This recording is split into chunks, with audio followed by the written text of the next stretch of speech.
how to track your orders on Temu.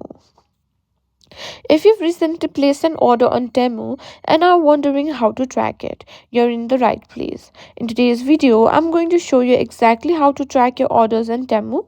First things first, open your website and go to Temu, or you can also use the Temu app on your phone if you have installed it.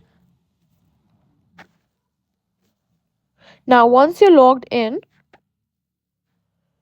tap on the shipping cart option, or you can also go to your profile and go to your orders. Now, in this order, find the order you want to track and tap on it. You'll be taken to the orders details page where you'll see a track order button. Tap on this button to get the latest tracking information. Once you tap track order, the app will show you the current status of your package, including the shipping carrier and any tracking updates. And that's how you track your order using the Temu app.